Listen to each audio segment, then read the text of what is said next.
When you roll a pair of dice, you assume the outcome is completely random, right? Just like chaotic, unpredictable, bouncing until they finally come to a stop. Right. Yeah. I mean, we treat that system as chaotic because mapping every single bounce, the air friction, the exact surface texture, it's just way too much data. So we fall back on probability to sort of guess the outcome. But imagine if you had a map that didn't just track the dice, but perfectly mapped the microscopic geometry of the table itself, making the final numbers 100% predictable. Okay, let's unpack this. Because today, in this deep dive, we are looking at a massive stack of sources research papers, aerospace logs, cryptography briefings, all detailing something called the Dillon collapse framework. Yeah, and it's a huge deal. It really is. Our mission today is to understand this massive paradigm shift from probabilistic guessing to structural determinism. It is literally upending math, aerospace, and global security. To get a handle on this, we really have to start with how this framework solved one of the most stubborn puzzles in math, which is the Collatz conjecture, or the 3n+1 problem. The rules are pretty elementary. Right, it's just basic arithmetic, right? Exactly. You take any positive number. If it's even, you divide it by 2. If it's odd, multiply by 3 and add 1. The rule states that no matter what number you start with, you will eventually plummet into a repeating loop of 4, 2, 1. And historically, mathematicians just charted those raw numbers wildly going up and down, treating it like chaotic kind of hailstone noise. What's fascinating here is how Timothy J. Dillon completely shifted the perspective. Instead of just tracking how big or small a number gets, what mathematicians used to do, Dillon looked at their hidden shape. Their shape? Yeah. Using a concept called two-adic valuation depth, he basically measured how divisible these numbers are by powers of 2. He proved the sequence isn't random arithmetic at all. It's forced by a rigid, finite structure. Whoa, hold on. You're losing me a bit with the geometry of numbers. So instead of just tracking how high a bouncing ball goes, we're suddenly looking at the exact shape of the room it's bouncing in. That is exactly it, yes. Yeah. And that exact mapping logic is what NASA is now using for the Artemis lunar descent.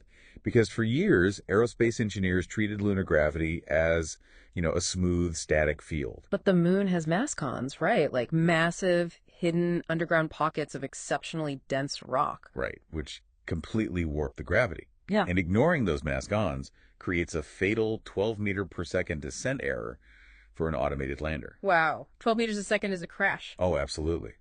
So Dillon applied his structural geometry to create curvature variable physics. Instead of fighting the warped gravity, the framework maps it. Through this mathematical principle called the law of return, it basically treats a shifting gravity well like a funnel. Oh, I see.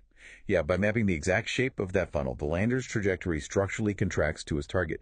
It physically has to go there. Pulling that terminal velocity error down to a pinpoint 0.3 meters per second, which, makes sense. Gravity is ultimately just a complex set of numbers and forces.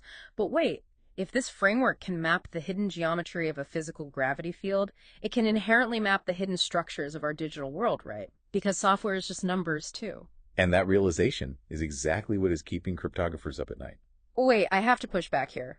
We've been told for decades that 256-bit encryption like SHA-256 would take a supercomputer billions of years to crack. Here's where it gets really interesting. Are you saying this math trick just bypasses all of that? Yes, it proves that cryptographic hardness is kind of an illusion. Encryption algorithms aren't truly random scramblers. They have to follow strict rules to eventually be decrypted. Right. So they leave mathematical traces on a geometric baseline called the universal ROM, which is defined by fundamental constants like pi, e, and phi. So instead of trying millions of keys to open a safe, this framework just looks at the shape of the safe and realizes the back wall is missing. Basically, yeah.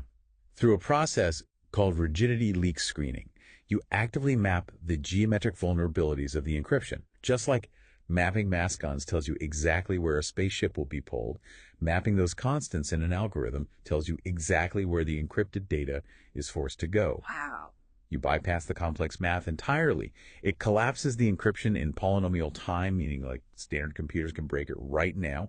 Even the newest NIST post-quantum standards are vulnerable because they just rely on another complex mathematical shape that can be compressed. That is absolutely wild. If we connect this to the bigger picture, the legacy doctrine of probabilistic security is just mathematically obsolete.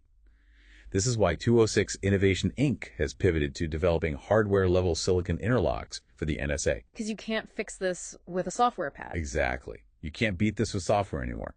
The only way to stop a geometric attack is to preemptively reject the structural deformity right at the physical chip level. So what does this all mean? Well, for you listening, it means your understanding of digital privacy must change today. A multi-trillion-dollar global cybersecurity overhaul is coming, and it's all driven by one single axiom. The universe encodes its answers in structure. It forces us to realize that what we perceive as chaotic noise is often just a pattern we haven't learned to read yet.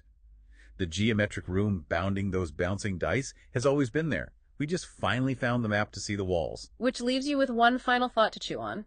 If everything we previously thought was chaotic, from math to gravity to digital encryption, is actually structurally deterministic, does true randomness even exist in the universe, or do we just lack the right geometric map to see the pattern?